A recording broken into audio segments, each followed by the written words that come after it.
Hello and welcome to our Lessons and News from the AI World for Trino panel discussion. My name is Manfred Moser. I'm leading the Trino community and summit event today, but this time I'm just sort of also trying to get all these awesome panelists to chat about AI together. And I think it's going to be a hot and super interesting session. So maybe I'll just go around and get everyone to introduce themselves by name and title, what they're doing. And then we'll roll right into the topic. Dane, you want to get started? Hi, I'm Dane Sundstrom. I'm a co-creator of Trino, co-founder of Starburst, and CTO at Starburst. And I also have to mention that you're dabbling with AI just for fun and stuff all the time. So it's not a new topic for you. So you know what you're talking about. So that's awesome. How about you, Gunther? Hey, super excited to be here. Thanks for having me. My name is Gunther Hagleitner. I'm a co-founder and CEO of Y. I have about 2 decades of industry experience with large product and engineering teams at Cribble, Cloudera, Amazon, places like this. Also open source contributor on many big data projects, super familiar with building data lakes and those kinds of things. My company is Y. As many others, we got excited about especially seeing what GenAI can do for our space, for big data, for the kind of problems that we've been trying to solve for many, many years. And so we started a company with a focus on text to SQL, text to charts, text to insights, those types of things. Again, awesome. That's going to be the first. That's great. That's going to be the first topic we talk about. And I think William also has a similar use case with RainAI, right? Tell us more about yourself, William. Yeah, of course. Okay. Hi, everyone. Thanks for having me here. I'm William. I'm co-founder Steve Kenner. I've been working in this data engineering background for years and focusing on technology like Hadoop, Hive, and of course Trino. And at Kenner, we build tools to make data more accessible. Our main products are 2 products, basically. One is Kenner Enterprise, and it's an enterprise offering we build on customized version of Trino. And we help companies to connect different data sources, unify data policies, to share data security.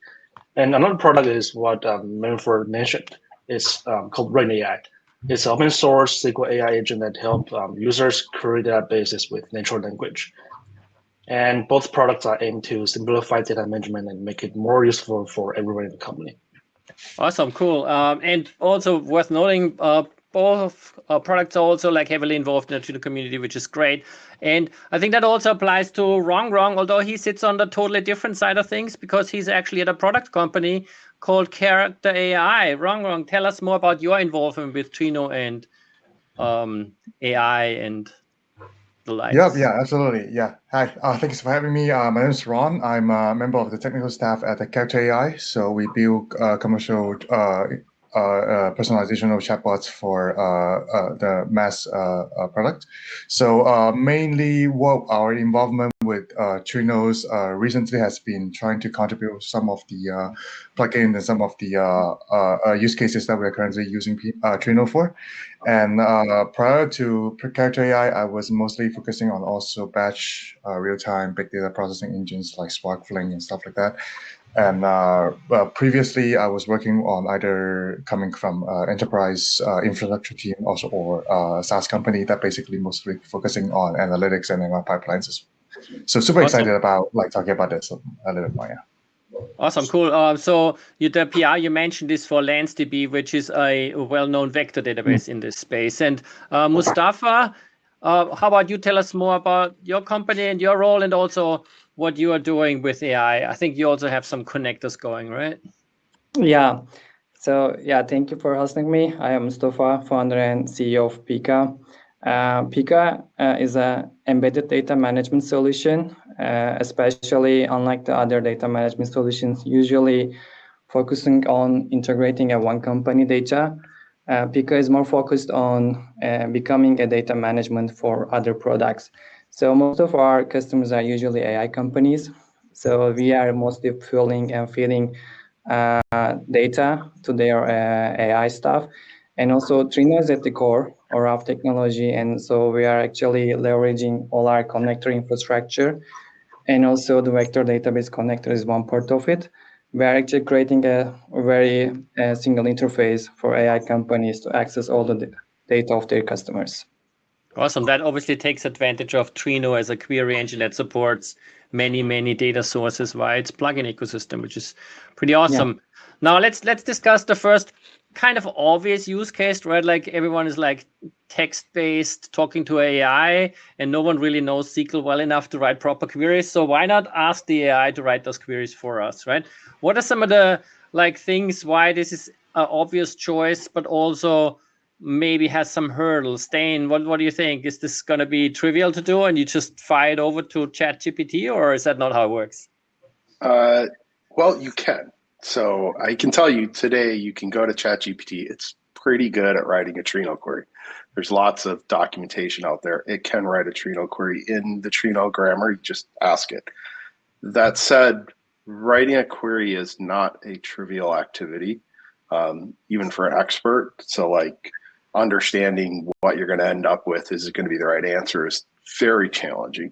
But the real challenge is, can an expert even craft the correct query? Like your average user can't tell the difference between median and average, or mean and average, or percentiles, or how to like sub-segment your customer base so that like you're not comparing everyone against everyone else. And that's actually the key to doing analytics, and you need to understand data. So like, I find it useful because like I'm pretty good as a SQL expert. I can tell when it's wrong and like adapt things as I go. But I've had like, to me, that this is like hiring an intern from a business school and saying, great, do the finances for my company. They will definitely come up with an answer. Can you trust it? Absolutely not. So like it's interesting and it's useful for like experts to use. Can you use it for a normal person? I'm skeptical.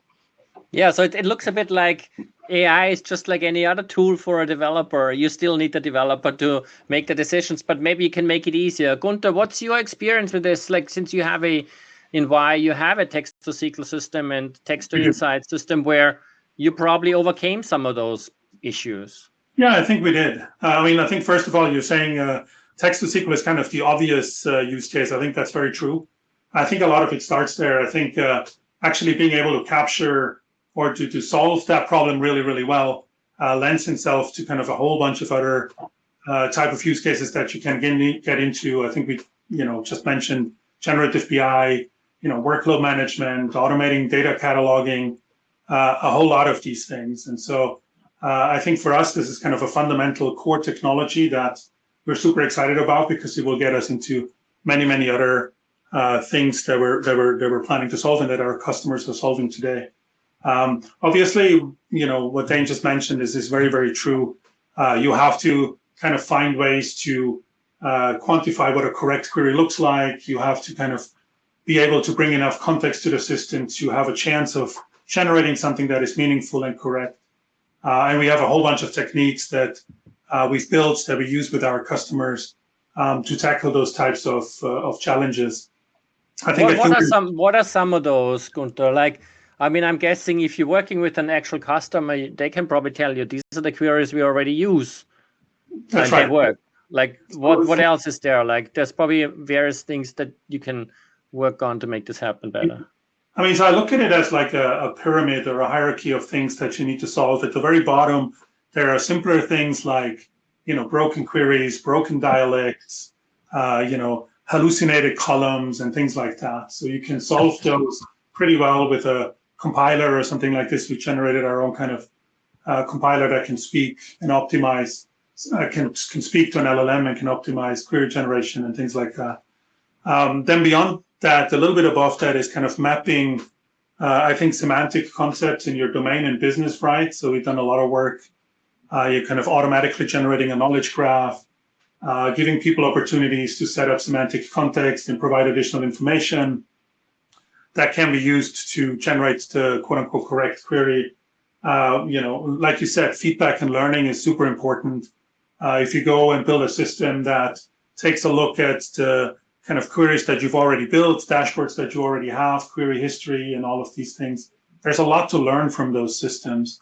And so you are not going to kind of always match the perfect intent of the user asking the question, but there's a lot of techniques you can use to kind of get pretty close to it and build something, I think, that really unlocks efficiency gains and kind of, the talent in your company to interact with data and democratize that much more than we do today. That sounds cool. William, in your case, you're doing something similar. It sounds like a bit like you basically, like the AI on its own is not good enough. You need to train it, and then you need to, you're building your own based on your model, and that's like for every customer or so. Like how do you manage that and make that into a product that's like you can scale and you can not have lots of onboarding time for every customer? What are some of the challenges you found there, William? Well, I think one thing is pretty clear is that without clear semantics and relationships, it's hard to expect high quality SQL generation from AI. Because like Stan said, you cannot just throw a DDL to the ChatGPT and expect a high quality SQL come out. It's just impossible. So, but what do I mean by semantics? It's much more than just DDL. It's like, for example, descriptions of columns and tables, of course, is one thing. And second thing is like relationships, what tables join, because in our benchmark, we found out AI tends to make mistakes here. It tends to hallucinate inexistent model tables there and join wrong tables. And of course, another thing is the SQL examples. In our benchmark, we found out that without the SQL pairs you provide to them for reference, they tend to make a lot of mistakes. And the fourth thing is simple data. We all know that some kind of date value, for example, in the data set, they tend to save in string format, like for example, 2024-01-01, this kind of data quality issues. So in order to let AI understand what underlying data set look like, you have to provide some data set to them. And the fifth thing is external documents. For example, how to define certain metrics? What's the calculations like? So all these things I counted them as semantics. So when you provide these semantics to LM, they will be performed better. But like you said, I think there are still a lot of the issues besides this semantics issue. For example, how to onboard the users as fast as possible.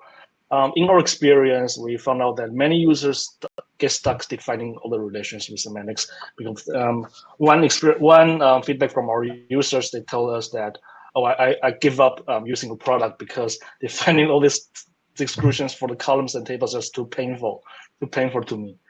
And so that's why we built an AI assistant model, AI modeling assistant to help users onboard all the semantics automatically. So I believe this kind of experience is super important, not just text to SQL. All the product experience, including the assistant part, is needed to build this kind of product. Yeah. So that sounds like it basically needs a bigger data platform then, like with ingest and ETL and everything. So it's it makes everything even more bigger and complicated, doesn't it?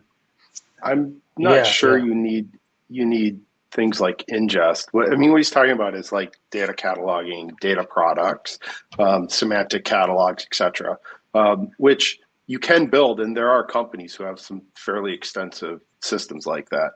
And the more important data sets tend to be the more documented ones, which is great because it helps your selection criteria. My question is like, let's say you had all that. Do you still need a reasoning AI? Because I worked at a company where, someone as, let's say, a hackathon product did some analysis to figure out, was some group being discriminated against in a product?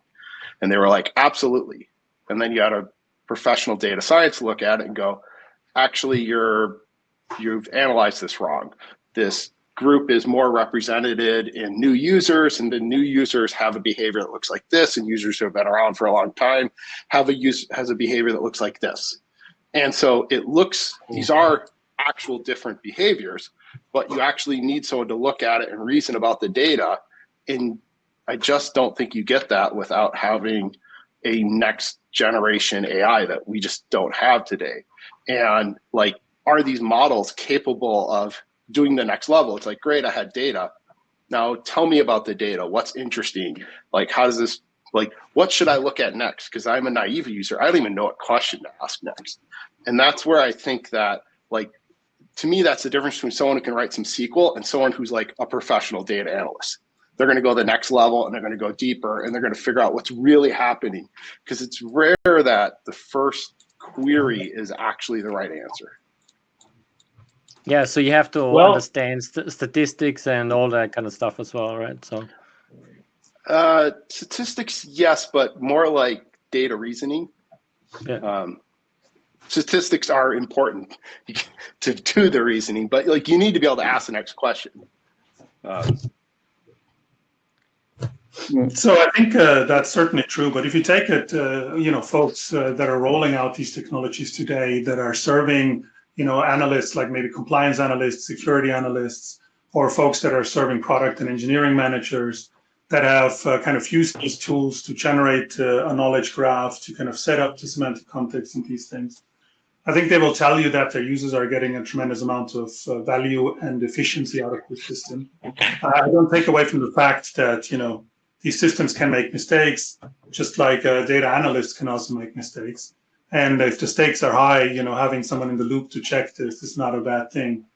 But the reality today is that technologies like this can give you a high level, I think, of high quality answers. They can encode things that data analysts have set up for you, and they can bring in and offload some work from those folks and bring in new users that can kind of self-service to some degree and get some answers from the data. They can also really help experts like be faster at writing queries and things like this. So, have we solved every problem under the sun? No, obviously we haven't, but I just want to make sure we don't throw out the baby with the bathwater. I think there's a lot that you can unlock. And I think what was said before about, building up the knowledge graph, doing the data modeling, kind of understanding the domain, understanding the semantics. Those are all techniques that you can do today to get a much higher quality system than if you just throw something at ChatGPT or something like this. And I think it's worthwhile the given the value that is being unlocked from that. It reminds me a bit of like the whole fear about like, IDEs becoming so powerful and like, with syntax highlighting and command completion, and then people like, oh, I need to be staying in my VI or Emacs and stuff. That's not true. That's just a better tool. And we still need the person behind making the ultimate decision. I think that's also what Dane is saying. And it's another strong tool that will make more efficiencies, but obviously it also comes at a price and you need to understand the context. So that's very cool. So wrong. In your use case, you're like using this in production for quite a different use case. Like if you're pivoting away a bit from the like pure text to SQL and advice kind of stuff. What's your experience with AI and vector databases at Character AI that you think are interesting to share? Oh yeah, absolutely. So I guess like I have been using Trino, and the company has been using Trino for like quite a while. One of the reasons that is actually tapping into every single one of the data sources and data sinks that we're currently using, including all of the streaming ones and the batch data lakehouse, etc., etc. So the use case right now is like super natural, just flowing in because it can tap into every single system. In terms of text to SQL, we actually do use that a lot, not just only me from the data team, but also from some of the analytics teams and the research MLs. So a lot of the times that what we want to do here is kind of like we generate snippets of SQL using ChatGPT or Claude and some other of these like toolings to basically just technically like, hey, this is the databases that I want to look at. Here are the tables. Like for example, like I already know exactly what the tables that I'm actually trying to look at, and here is the schema, and we have to type in all of these things manually into the chat box and trying to ask the system like, how do you generate a snippet of the SQL so I can copy and paste it into kind of like our bigger query console. it's actually quite tedious. At the same time, it's quite error prone as well. So some of the things that we really wanted to get better is kind of like the integrations with kind of like the toolings and the consoles. I'm actually thinking exactly the same as other folks are thinking about a Copilot on VS Code similar to the SQL completion features that we wanted to do on the other text to SQL engines and the integrations. Another thing is the integration with the meta store. Right now, we have to manually basically copy and paste stuff from the meta store, like the schemas, tables, metadata informations into kind of like the chatbot consoles. So I personally copy them into the ChatGPT. It's just like kind of tedious and also error prone. And then another thing is it doesn't understand different connectors quite well. We have like integrations with Spanner, BigQuery, Spark, Hive, Presto, and we have different like data formats as icebergs or Parquet and all the other things. So it doesn't understand the subtle difference between different connectors. For example, like if you're actually doing a kind of like a scan query on top of a super like merge on read type of like upsert table format, it's actually going to be super crazy. So those are the things that we actually struggling with, and sometimes we have to manually basically going back to basically saying that, hey, we need to manually adjust this sequence. So yeah, those are the things that it's a little bit kind of like hard for us to use, but in overall there's kind of like the best way for us to do is basically generate snippets of SQL that basically, as a human, we put them back together. So if the tooling can actually help us integrate with the meta stores, with the SQL console, so that we don't have to copy things. Like, for example, like when I type in VS Code, it just generate the entire like test cases for me automatically based on the code that we already have previously. That's going to be super useful. Yeah, but on your overall, yeah. Sorry. Go ahead. But on your usage, you also like one of the things that are like you are different on your case is you are using LandsDB, which is a vector database. So that's like a related kind of technology that's also very interesting to talk about in terms of the AI, right? Like you have a separate connector. I think Dane was also mentioning that this is kind of similar to like establishing semantic search and like how that compares with full text search and what vectors can bring to the table. Maybe talk a bit about how there's like different approaches and how like you might end up getting with very similar results with the AI versus not, Dane. What do you think? All right, yes, that absolutely. I think the use cases that we use the vector databases to basically do our research it's actually a little bit different from kind of like semantic contextual retrieval or enrichment, because we actually do use the embedding space to actually distill our data sets and kind of like doing a data selection, data distillation type of things. Majority of our cases are looking at the entire data set holistically as a view, but using the vector to basically kind of like categorizing our data set into different categories so that we know that our data distribution shift every time we have some kind of like new user data coming in. We vectorize them, put them into LandsDB and trying to see if they have any like distributional shift, like is there any like new types of customer behavior that we never seen before that are actually coming in by looking at the embedding space. So it's slightly different from retrieval. We actually don't use retrieval that a lot. It's kind of like we don't have kind of like embedding a user query and then coming into the embedding space and kind of figure out like, hey, is there any similarity things that we can actually pull out from this specific data using the metadata and put it into the context? We actually don't do that. In fact, we don't do any contextual retrieval, long context processing. We actually purely based on the LM capability to basically do the long context understandings. So that's sort of a little bit different, but because of the type of use cases that we use as the vector databases, it's actually not a direct point or close top K retrieval. We have to do a very large quantity of data massage every time we wanted to do the data research. So it's kind of like super hard for us to not build a super good integration layers between Trino and Lens so that we can actually push down anything we want into the LandsDB type of layers. In fact, our production system directly accesses Lens so that we can actually retrieve those informations directly without using Trino. One of the reasons because of the real-timeness requirements. The other one is because when we use Trino, we actually integrated the LandsDB datasets with the rest of the other lakehouse and productional DBs and backend DBs so that we can actually do the cross-reference data analysis. So that's sort of like the one that we're currently using now. Okay, cool. But like that's kind of a bit different then. Dane, what do you think? Like this, how does this compare to like implementing like full text search and so in terms of the results and efficiencies? Yeah, that's a really interesting different use case for vector spaces. I actually would love to hear more about it, maybe offline. So I've been spending a lot of time looking at text semantic search or full text search, like traditional full text search.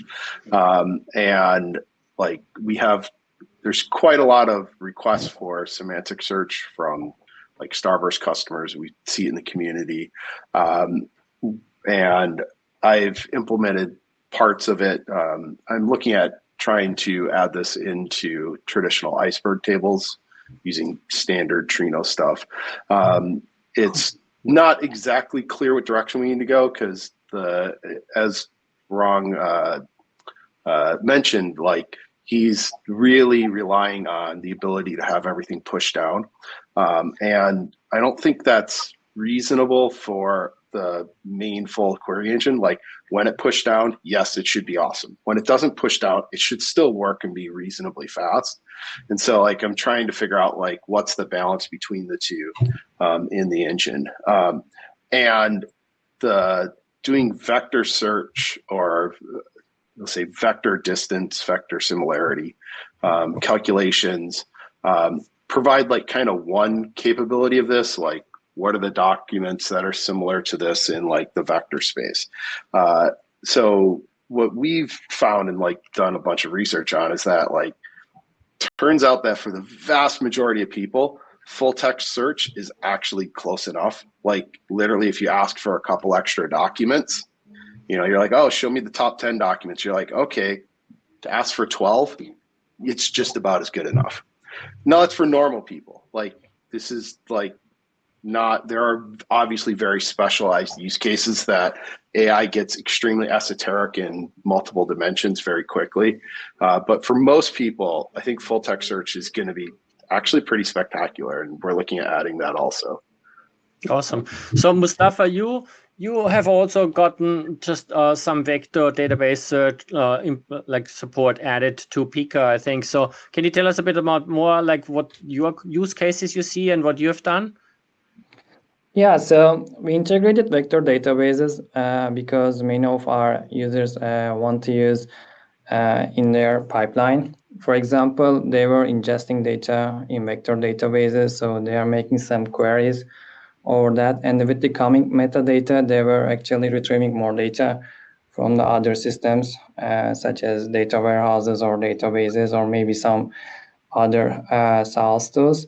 So they were actually looking for something easier. So we just think about, okay, can we just put some hack on the Trino, create some actually virtual columns, so we can just write a query, so which will become like it could be the native query of the vector databases, because not all of them are very compatible with the SQL-like queries. So we created some virtual columns, and we created connectors to the vector databases. So like we have all the popular ones like the Pinecone, Quadrant, VV8, Milbus, almost all of them.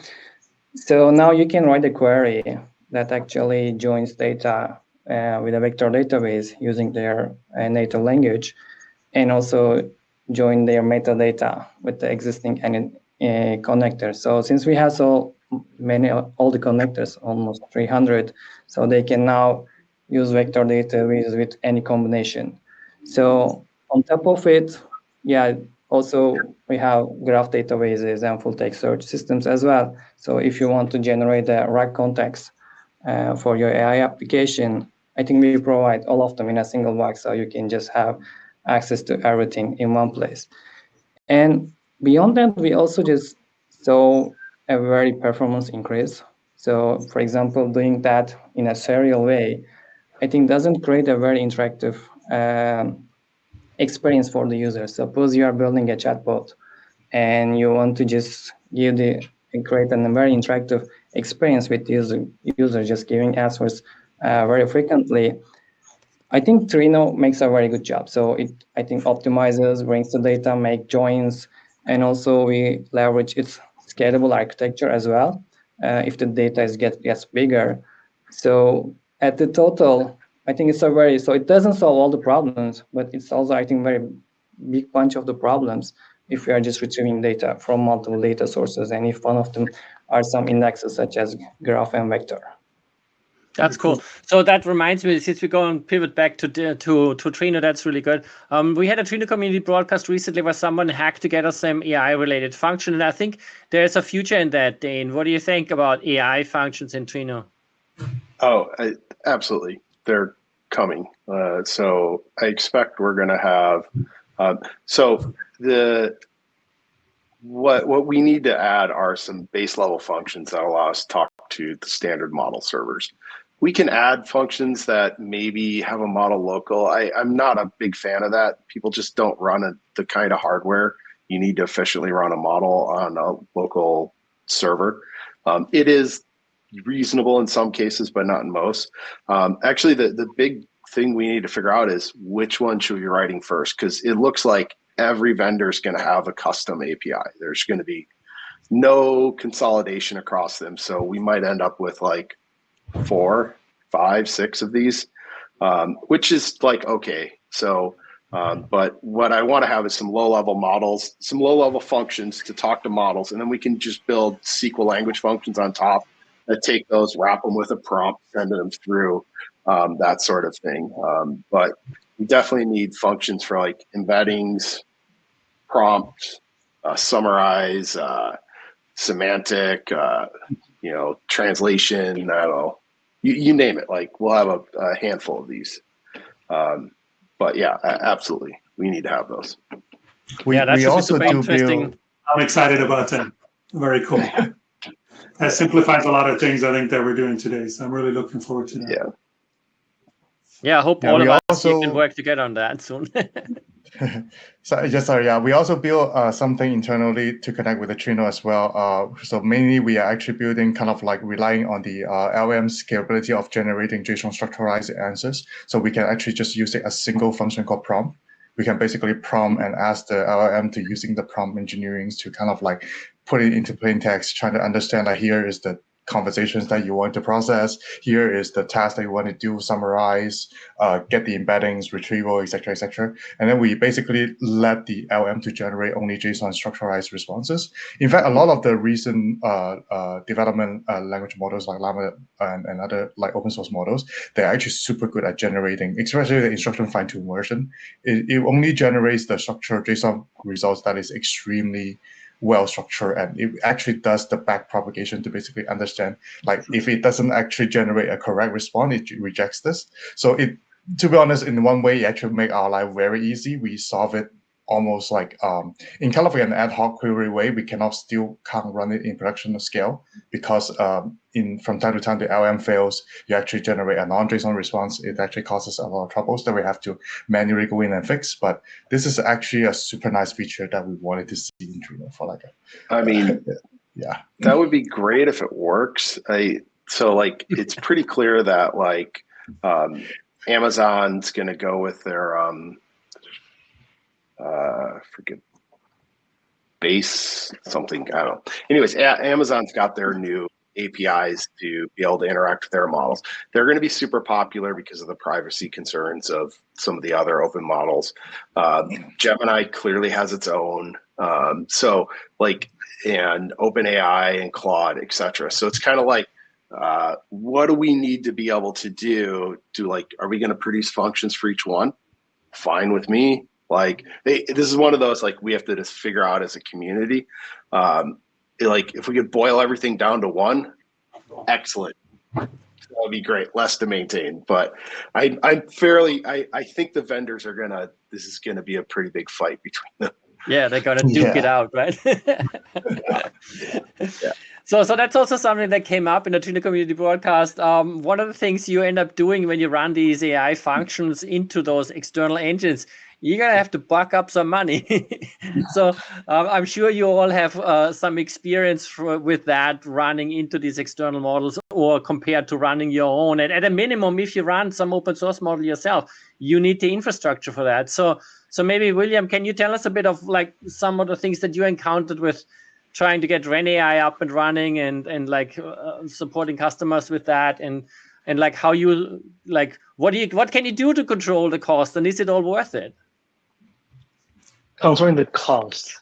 Well, just the cost in terms of like money, but also in terms of like infrastructure, right? Like suddenly you need these servers with these CPUs and blah, blah, everything is different again, right? Yeah. For production usage, of course, we suggest our users to just use OpenAI or Gemini, these kind of mature models, because in our benchmark or as we work side by side with our users or customers, when they self-host the models, for example, they use Olama to self-hosting models, the accuracy or the performance of the models it's not just as good as Gemini or OpenAI, not as good. And the performance is a problem. Another problem is that the cost, like you said. They're not going to jump in and buy a lot of GPUs. It's not just practical. So they tend to like, maybe you can give a tip and check how the performance and decide how much GPU I should buy. But when they use one or two or some GPUs, the performance they're going to gain is not good enough as well. So I think at least what we've observed in Asia, companies are stuck at here because they're not going to buy a lot of CPUs. It's not practical. But when they use one or two GPUs, for example, the performance they get is not good enough. So it's a problem we saw in Asia. Yeah. Yeah, fair enough. So I guess so we tend to work with. So we tend to work with some cloud vendors like Google or Amazon to just let the customers use the models in cloud. Yeah. So some of the problems actually can only be solved at scale. Then I guess like you literally have to run the whole thing and then have vendor relationships. Gunther, how's that been going for you? Like, I'm assuming you're also outsourcing some of this, but maybe you're also running some of this stuff yourself. I mean, I think it depends on who is running it, right? You were talking about scale. If you have a kind of a large customer that has multiple internal use cases, it might very well make sense for them to run their internal model. So we've always approached it as kind of like try to get the best out of the model that's available. I think William is definitely right. It's very hard to match Anthropic or OpenAI or Gemini. But if you have a use case that might be not as difficult to solve, where you just do a little bit of data retrieval or something, you can use many different models. If you optimize for them, you can get actually pretty good quality of like single databases, single domains, and things like that. So there's things you can do. There's also things, and I'm sure William is doing that also, where you can cost control. You can use caches to reuse. You can optimize for the amount of tokens you need and things like that. So there's a little bit you can do also to control how much cost actually flows into this. But yeah, people oftentimes start with the public models just by rent and then see how things develop and then kind of optimize the cost from there on. Like, do I need to offload something for different models, all of it for different models? Do I need to start doing my own? There's multiple different options that are available to folks as you roll this out. So we're seeing a mix of those things just by the nature of kind of the different use cases, the different customer profiles. So it definitely looks like. I have a question. So I heard all the models mentioned, but no one said self-hosted Llama. Is Llama not good enough for you guys? I think the Llama 405 is 405B is a pretty capable model. We did some studies on this and we published some results on this. The smaller one also can be capable, but if you push the query complexity up or if you try to make it very interactive, I think you run into some limitations there. At least that's been our experience on this. Yeah. I agree with what Gunther said. When you try to run more complex situations, Llama is not just as good as OpenAI models or Gemini. Yeah. So what's the future on this then? Like, I think on the data lakes and side of things, we see open source to a large extent leading the field, I think, at this stage. and the commercial vendors sort of keeping up or like extending the open source side. On the AI side, that's not really clear what's going to happen. Like what do you see there happening in the future? Maybe from the practical experience, or for example, like, do you see open source models having a chance on this, or is this still like is this all running away with the commercial vendors at this stage? Well, it's probably coming from my personal opinion, like because Character is actually not building the LM to specifically enhance the large language model's capability of actually doing logical reasoning. It's actually not that fun because like fun is the Character AI is actually the most important thing, right? So, but in terms of the capability of the LM, I think so far our internal researchers uses Llama quite a lot. We don't really have to use super large language models in order to achieve our, for example, if we wanted to kind of like generate a SQL that is reasonably long. But again, this is only comparing to the reason that we are only comparing with snippets to snippets. We actually never actually generate like the entire SQL query from like kind of like a 3009 ETL type of queries that we actually generate from scratch. So that's sort of like the difference in terms of like use case behavior. We're actually trying to trying to solve the like kind of like we basically subtable each one of these snippets, and then we're trying to basically do the snitching together in a logical part of it. It's kind of like, hey, this is a subtable. It's already being generated. How do you generate kind of like the join? And then we basically just do the subtables step by step, right? It's kind of like something like that. And then hopefully the query engine can actually be able to optimize it. One of the reasons we have to do it is because we have so many connectors. We almost have to do this connector by connector anyway, right? So it's kind of like you cannot join a big query table with a lakehouse table and then enrich it with kind of like another real-time ingested like Kafka ETL table together. It's kind of like just really hard to write an efficient query in one go anyway. So that's sort of like our use cases. But in terms of the LM capabilities, I think several things that we are seeing the trends that are actually going in the recent researches is like the long context retrieval capability is enhancing. Not just when you're trying to measure something like a needle in a haystack retrieval capability of the model, but also kind of you actually were able to actually doing reasoning. It's kind of like, can you actually find the answer and reason on top of the answer without actually being distracted by the entire long context, which were a little bit less being researched on, because previously we basically just like focusing on, can you actually retrieve like when is your birthday when is the protagonist's birthday in the entire book, correct? So it's kind of like a super simple task so that you don't have to worry about too many of the distractions. So that's one thing, because a lot of the times of what we actually see is that if you cannot pinpoint exactly what you're trying to reason upon in the attention, you cannot actually do the SQL generation quite nicely. So that's one thing. The other one is semantical and structural understanding. So it's kind of like a lot of the newer models are actually trying to use other mechanisms, for example, like right now, I think like one of the capability understandings of the large language model is that it's actually doing a generic understandings of the entire universe. It's kind of like all of the texts that we're actually training on. I think like Llama has like 15 trillion tokens that's being trained on. It's kind of like the largest in the entire all of the open source models right now. And the problem with that is that it's actually not specifically fine-tuned for SQL generations. Right? It's kind of like there are a lot of things that you can actually do in terms of like reinforcement learning, human feedbacks, or supervised fine-tunings, and all of these technologies that needs to apply on top of the open source model so that you can actually do the SQL generations much better. So that's my personal opinion, because we do see very, very specific task-oriented things that we cannot use the open source Llama, not even the instruction fine-tune Llama, but actually we need to specifically fine-tune that for a specific task that we're actually doing. And if you do that thing right, a 70B model, even a 8B model is actually good enough for a specific contextual like tasks that you had in mind. Yeah. Are you using different models when you kind of do that, build the different parts and stitch them together? Or are you trying to use a single model for all of these different tasks? Like I said before, we do use them. At least I use them. Like I don't know about the rest of the teams that actually doing the analytics, but I use them to generate snippets. For example, like the temp table A, temp table B, temp table C. these are like basically from one table source. This is from Lakehouse. This is from production databases. And then I know that these 3 tables will be available on Trino as kind of intermediate sources. And that will basically generate another table like, given these 3 tables, these are the schema of the tables. Can you do this cross analysis based on this, doing this drawing, doing this like slice and dice, and doing that like cubing?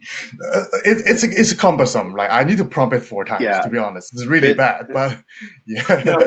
I mean, this is what the general models are super good at, is AI enhanced experts.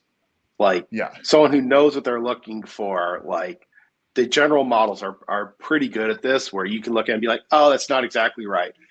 Do it this way, or can you generate this with CTEs because I can't really read it the way you wrote it. Like that sort of thing. They're super good at. Or here's a query in a different system, translate it. But like you get beyond that, and they get bad pretty quick.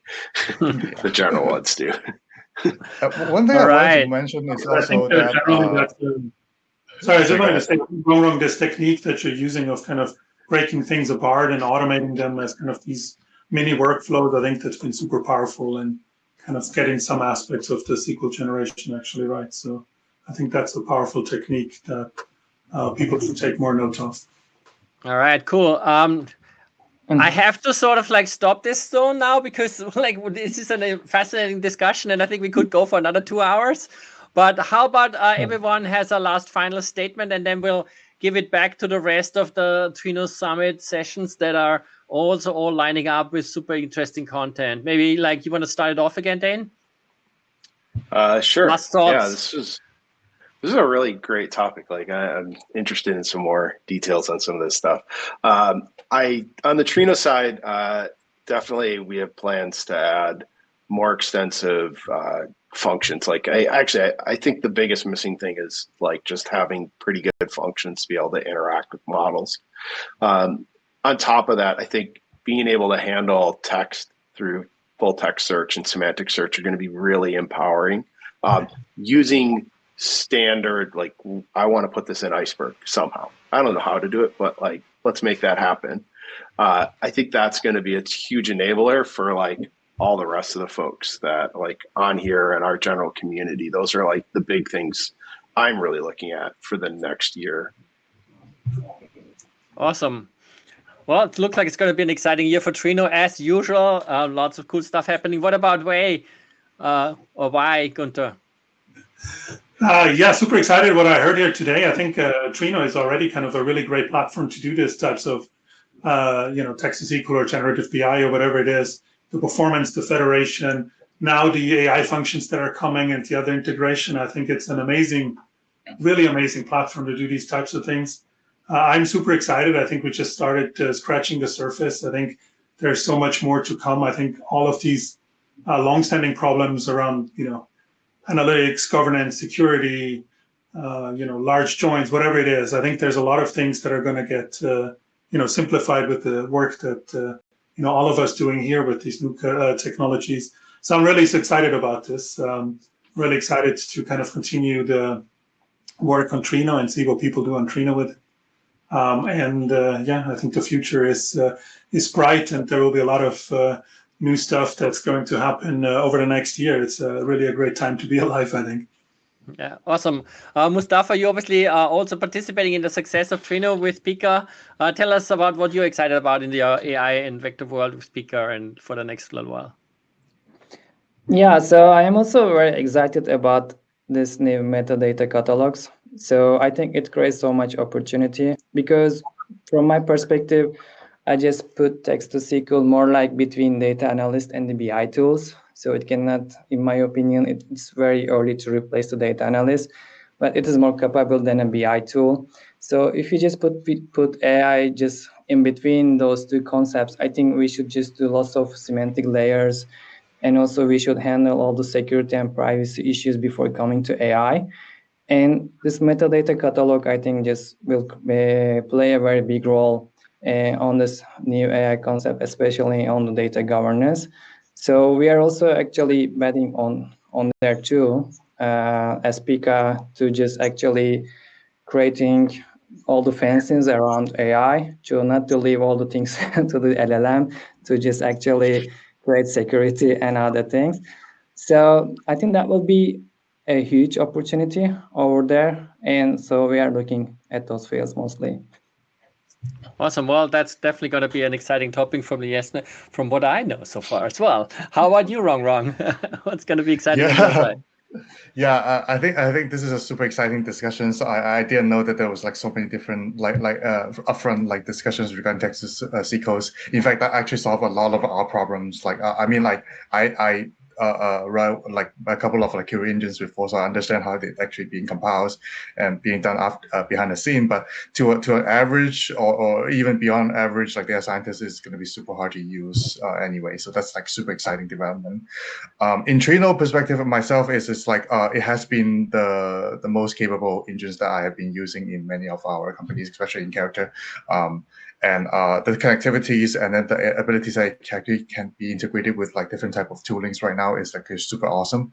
Like keep up with the connector works. I would be helping with any way I can in the lens side. So basically right now we don't directly access the lens. We directly access the lens on production. We don't actually go through Trino, but the capability of it to interact with other data sources to basically do the analytics is super important.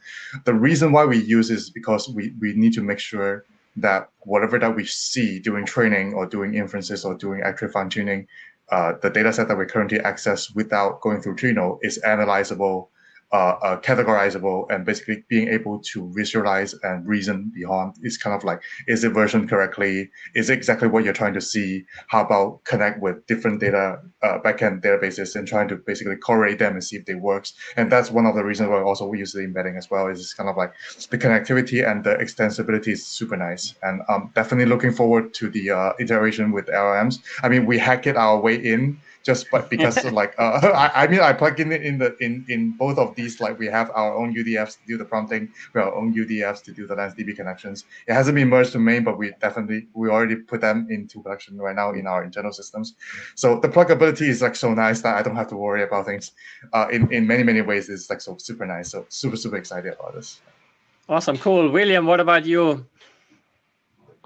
I'm just really happy to be here to discuss all these topics with folks because it's really amazing. I learned a lot from you guys, and I'm really excited about what Trino will bring, how Trino will bring AI to the tables. Because, like I said, we're long-time Trino users, long-time Trino contributors, and our customers, in some ways, they're all using Trino. And if we could integrate all their data silos, Oracle, SQL Server, all together and also download AI together, I think it will be really amazing. Yeah, that's for Trino. But for Rain AI, I think what I saw is the accuracy of text to SQL is actually improved a lot these 2 years. And we've been focused on how to make this technology more practical, more usable to customers. And I understand from Dan's point that people tend to have some trust issues on this kind of technology, the capability of this kind of technology, and we're trying to provide more product experience to make this gap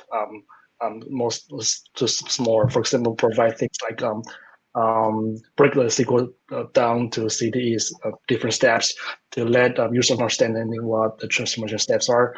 This kind of experience, I believe, will make the technology more useful to users. Yeah. Awesome. Yeah, cool. Now, that was an amazing panel. Thank you so much. I'm personally also looking forward to all the AI stuff, but more so, I'm super excited about the rest of the session for Trino Summit today. Also, very much all the Trino development that's coming up in the upcoming year and future Trino community broadcast episodes, and maybe some PRs from you all to get this all rolling together. So super excited, and I hope you all enjoy the rest of Trino Summit.